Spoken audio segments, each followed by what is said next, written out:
Hello. Thank you for joining me for a brief summary of the board meeting that occurred on November 9th. I'll walk you through slide by slide and let you know what we discussed so that you don't have to watch the board meeting in its entirety. So as you can see, our agenda for the update that was presented on Monday was an update about student support, the status of phased restart, survey results, and then action steps related to a number of critical items. And you know that it's always our goal to get back, and when it's time to do so with the plans that we have put forward. So we already discussed support services last time we met, or last time that we met as a board. Consequently, I won't talk about that any more than I already have. Instead, I'll talk about what has changed and what's being implemented currently. For instance, we have routine K4 wellness checks coming in through the schools that we're regularly checking in on how our kids are feeling and doing that often enough so that we're able to see patterns. We also are creating a grades 3 and 4 support hub at the schools, and we actually have students who are already attending, and we have parameters for who we are inviting in to receive services during this time. But we wanted you to know that it's extended from 512 now to 3-4 also. We also are sending out a student experience survey as well as a student wellness check to our learners in grades 5 through 12. And we have also started the implementation of the Oregon High School Hope Squad, which is a group of high schoolers who have been nominated by their peers to attend a training to be a support person when a student is struggling and how to refer them to professionals when they are struggling. Because we know sometimes that students who are really experiencing struggles, whether it be depression or even suicidal thoughts, that sometimes they'll express those thoughts to peers before they will to adults. And so we have students who are trained to help get our students to the adults who can help them. Now, related to our reopening metrics, you can see that the 14-day average for Dane County was up to 277. The week prior, it was 244, and the week prior to, or 214, I think, and the week prior to that was 177. And if you look at the numbers on the bottom, the different charts that have been made throughout other places in the country, like the Minnesota Stay Safe Plan, the Harvard Plan, the CDC, the numbers in Dane County and in the state are off the charts for every single model that has been created thus far. So for community transmission, public health is sending out some information related to municipalities that have cases that are higher than the Dane County average of 71 cases per 10,000. And you can see that this is the second or third week in a row that Brooklyn has been number 2 in the county as far as prevalence of the virus by population. So once again, we want to talk about the fact that public health continues to be supportive of K2 in-person instruction because, as we said, we are not seeing transmission in the school environment, which is actually great news because what that means is that once we get through this terrible surge, we'll be able to introduce in-person instruction for more of our grades. However, you can see from this, and I'm going to turn my camera off for just a moment, you can see the number of cases that we currently have here within the school district. So we have no positive staff cases as of November 6th.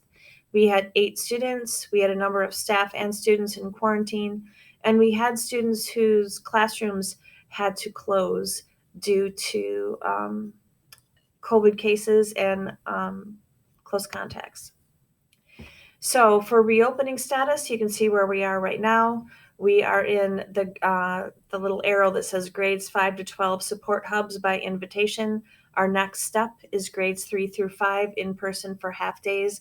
We're eager for that to happen, although you'll see in just a moment that it probably isn't going to happen in the middle of this surge, right? But public health has said that they are re-examining and they are updating everything as the science continues to evolve. And so I am expecting that there will be at some point updated metrics or updated guidance related to schools based on the new, based on the evolving set of information. However, I don't expect that we'll be doing anything differently in the middle of this very high surge. So, what are our action steps? Because we are anticipating and preparing for the next step, which is bringing in our students in grades 3 through 5, shortly followed by grade 6. What we need to do and are doing is additional staffing, because we know that we will still have people who test positive, whether they are our students or our staff members. But when they are our staff members, we need to be hiring substitutes and or paraprofessionals for when our teaching staff is ill and or quarantined. So we need more people in order to open the doors to more grades. So we're in the process of doing that right now. We are also working on additional contact tracing support, because we have our nurses who are doing the contact tracing for our students, and our HR department is doing contact tracing for our staff members. However, as we add in more students and more staff to in person, we will simply need more people to do the contact tracing, because in order for it to be effective, it has to be extremely timely. And for it to be timely, we have to have people who are at the ready. As far as action steps for family preparation, sometime in early December, we will be offering an informational question and answer session for our caregivers related to what school will look like for when our phased restart students come in, and for continuation of Oregon Online. Because as you remember, families who selected Oregon Online, that was for all of the first semester. We want to be able to give both sets of families, Oregon Online and phased restart, additional an additional opportunity, or an opportunity, to select their preference for semester 2. And we want to do that by early to mid-December, because we want to make cohort groupings, and we have to create transportation plans. Related to winter sports, there was an email that went out yesterday to all of our registered, to the families of our registered students, registered for winter sports. You can see the dates. You can see that in addition to starting practices, which are practices within the parameters of Emergency Order Number 9 and the guidance and requirements related to athletics, in addition to that, we're also looking for adding more community education opportunities to get students out and about and active in safe ways. Our students who are in winter sports will be practicing and preparing for when competition is allowed. And we have identified a student leadership group, because we want to make sure our students get information about things as they continue to evolve, and that they are partners with us in this complex process. Now I'll go over the results of the parent survey that was sent out a couple of weeks ago. Our response rate was about 2,500 families, or 2,500 responses. And remember, it was one response per child. So if you think about how many students we have and how many responses we received, it was an approximately 63% response rate. And our 4K families filled out a separate survey with a similar response rate. So what did we learn? We learned that overall, 85% of our families feel that the online experience is somewhat better or much better than last spring. And that's important to know, because we have done a lot to improve the learning experience, the online learning experience, and we wanted to make sure that our families could see that there were improvements, because if they couldn't, we knew we had a whole other problem to solve. When we ask questions about classroom logistics, you can see that our biggest concern is wanting to make sure people understand where they can go to get help for the technology piece. So we'll be doing some more messaging on that. And we will also be having some individual contact with families who said that they don't know how to access online work, or they don't know who to contact for help. For relationships, I've said it many times, and I will repeat it many more times, is that our focus this school year has been on ensuring students have relationships with at least one of the teachers in their school. The relationships serve as the foundation for learning, and there are challenges to doing this in an online environment, but we do believe it's possible. And I think the data shows that yes, it is. However, our focus will always be on the 9% of students who are families who don't feel that their student has a relationship with at least one teacher. So we'll be doing some individual follow-up with students and families, and we're sending out a survey to students because it's really important to know about the relationship aspect of what we're trying to do from their perspective. As far as people's satisfaction with the amount of synchronous and asynchronous learning time, you can see that we have a pretty big divide. For synchronous or real-time learning, about a third of our families feel there is not enough. About two-thirds feel that it's just right. And then we have a few that are saying, I'm not so sure. And related to the asynchronous, or excuse me, a few that are saying that it's too much. I'm sorry, I misspoke. Related to the asynchronous or individual learning, you can see that there are more families who feel that there's just a bit too much of that. A real concern is the number of families who don't believe their student is academically challenged. So what we're doing with this information is we're taking a deep dive by school and by grade to have a better understanding of how the universal learning experience is or is not meeting the level of rigor that we want for our kids. And then we'll be making modifications and following up. Now, related to what is working well for our K2 students who are in person, you can see that for the most part, we have families believe it's working well and that students enjoy it. And when people are indicating a negative response to those questions, we'll be contacting them individually to find out what more there is that we could do to make the experience better. We also will communicate more about our safety procedures because it's really important that you know about that.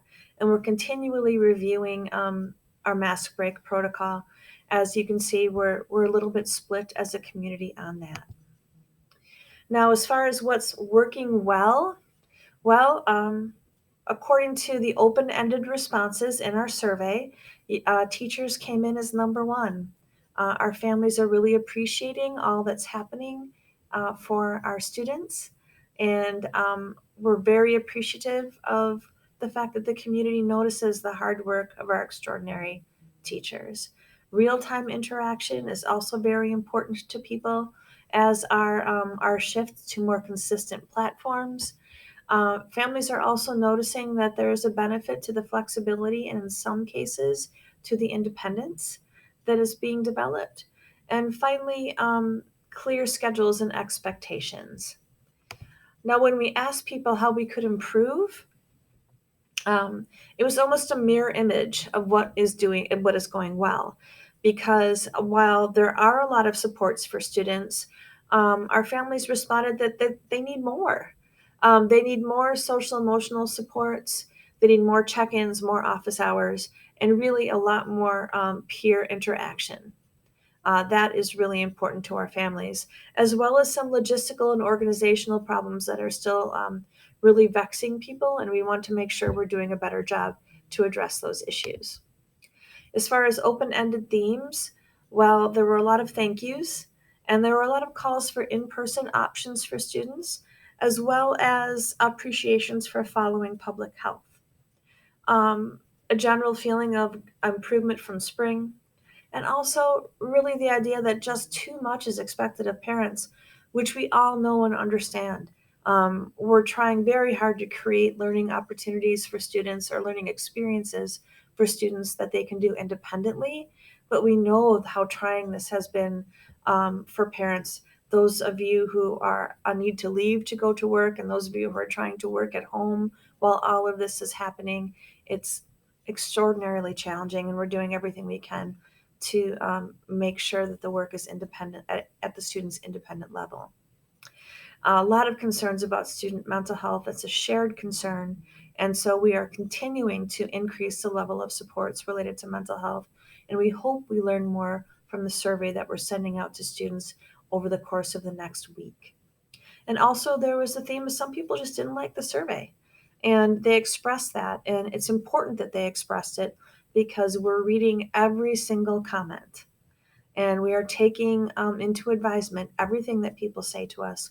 We appreciate and encourage the feedback. It will make us better.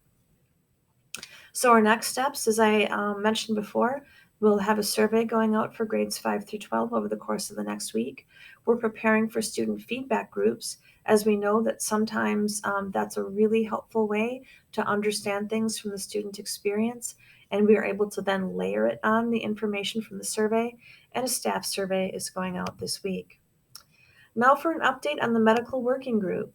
As you can see from the screen, we have a very specific set of goals for the medical working group. And I believe as of the time of filming this summary, we have 44 interested volunteers. We have an extraordinary community who are willing to come in and do good work on behalf of our students and families, and it's very appreciated. So our next steps, well, we're reviewing the volunteer forms. It's open, or the volunteer form is open until November 15th. We'll have selected the committee by the 23rd, and we're hoping to meet by the week of November 30th.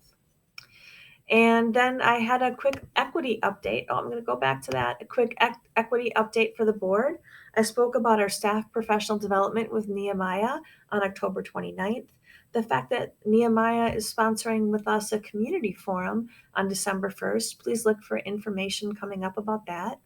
That the anti-hate speech policy implementation continues. Right now, groups at schools are preparing student lessons. The task force is reconvening to review the scope and sequence of the lessons, and that we will be sending families ongoing updates in our weekly emails and on our website. We also had a recent policy committee to discuss the transgender support guidelines, our partnership with Welcoming Schools, and a recent professional learning activity, and basically how we're using best practice guidance to support our transgender students. And so that was the update for the board meeting on November 9th.